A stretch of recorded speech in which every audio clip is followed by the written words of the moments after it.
మాజీ ఉప ప్రధాని డాక్టర్ బాబు జగజ్జీవన్ రావు వర్ధంతి సందర్భంగా మహబూబాబాద్ అంబేద్కర్ యువజన సంఘం అధ్యక్షులు సంజీవ్ రావు ఆధ్వర్యంలో జగజ్జీవన్ రావు విగ్రహానికి పూలమాలలు వేసి నివాళులర్పించారు। ఈ కార్యక్రమంలో RTO Alivelu, municipal chairman Ramohan Reddy, vice chairman Venkanna, వివిధ రాజకీయ పార్టీ నాయకులు, విద్యార్థి సంఘ నాయకులు జగజ్జీవన్ రావు విగ్రహానికి నివాళులర్పించారు। ఈ సందర్భంగా ఆయన సేవలను కొనియాడారు।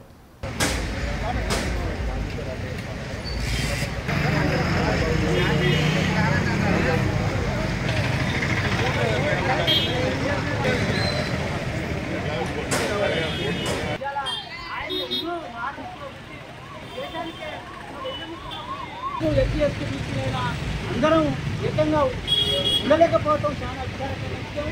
అందులో భాగంగానే ఇవాళ వర్ధంతికి ఇంతమంది కనీసానికి ప్రజారావు స్పందించడం బట్టి ఇవాళ పరిస్థితి లేని పరిస్థితి। ఇవాళ దాని కౌంటర్లు అనేటోళ్ళు ఆ దేవుణ్ణి అమ్ముకొని రకరకాలుగా అవమానపరచడం జరిగింది। దానికి ఇప్పటికైనా ప్రజాప్రభుత్వం కావాలి, అందరం ఏకమై దానికి శిలాపలకం కూడా పెట్టాలి। ఇప్పటికి ఎన్నో రకాల ఇబ్బందులు అయితే ఆ శిలాపలకం పెట్టాలి। ఆయన ఎవరో తెలియని పరిస్థితి ఉంది, విద్యావంతులకు తప్ప ఉద్యోగస్తులకు తప్ప ఆ బాబు జగజ్జీవన్ ఎవరైనా తెలియదు। ఇవాళ దీని ఒక కూరగాయల మార్కెట్ అయింది, చుట్టూ పనులు పెట్టి ఇలా ఈ పరిస్థితి ఘోరంగా ఉన్నది। ఇలా పక్కన చెట్టు వేసి ఆ చెట్టును బాబు జగజ్జీవన్ రావును జీవన్ రామ్ గారు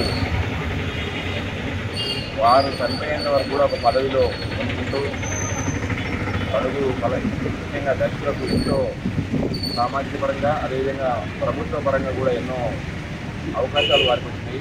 అంబేద్కర్ గారు రాజ్యాంగాన్ని రాశారు కానీ ప్రభుత్వంలో ఉండలేకపోయిన వారు, కానీ మన జీవన్ రామ్ గారు నిరంతరంగా ప్రధానిగా ఆ రోజు అయ్యారు। ప్రధాని అయ్యేవాళ్ళే అక్కడ నార్త్ ఇండియాలో ఉన్న బ్రాహ్మిణి లాబీ వల్ల నేను ఆపి అప్పుడు కిరణ్ సింగ్ వాళ్ళకి చేయడం జరిగింది। నాకు చిన్నప్పుడు నాకు ఉంటుంది, ఎందుకంటే జీవన్ రామే అవుతాడని అనుకున్నాం। లాస్ట్ మినిట్లో కట్టిన మార్చేది అది అక్కడ ఉన్న వాళ్ళ ఫ్యూడల్ దేవత ఇక్కడ మన జ్వరాలు లాగా అయిపోయినాం। అక్కడ బ్రాహ్మిన్స్ డామినేషన్ అక్కడ ఉండడం వల్ల ఆ రోజు చేయలేదు। అయినా కూడా వారు ఎంతో సేవ చేసి మొత్తం దళితులకు రిజర్వేషన్స్ కానివ్వండి, ఇంకా ఎన్నో సోషల్ వెల్ఫేర్ ప్రోగ్రామ్స్ కానివ్వండి, ఎడ్యుకేషన్ పరంగా కానీ ఎన్నో చేశారు। వారి వారసత్వాన్ని పొడిగిపుచ్చుకొని వారి కూతురు మీరా కుమారి గారు ఆమె కూడా స్పీకర్ అయ్యి ఎన్నో రోజులు మన దేశానికి సేవ అందించిన వారిని అందరినీ మన యొక్క ఈరోజు గౌరవించుకోవాల్సిన అవసరం తెలియజేసుకుంటూ ఈ యొక్క అందరికీ నమస్కారం।